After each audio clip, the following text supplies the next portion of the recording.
Let's start with something called static routing. The first thing is how the route structure works. How do you define the routes?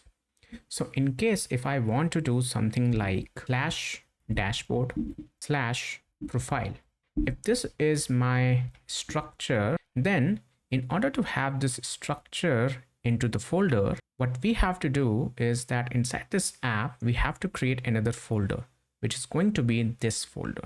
And then inside that, we have to create another folder, which is going to be profile folder. And then inside that, we have to create page.tsx. Page.tsx is a necessary file in each and every single folder that you want to make public. Let's do that. I want to have a dashboard, followed by I want to have a profile.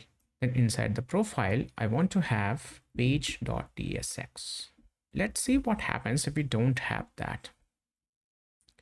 If I go here and return, you see it says page not found. Why? Because we don't have page inside it. What will happen if I have index.tsx like we used to have? And let's return it as profile. Export default profile.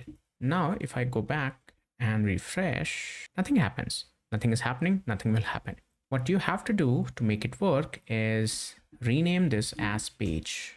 The same page.tsx that you have here, you have to make it here as well. Now, then if you go back, you will have profile. So this is how you define the route.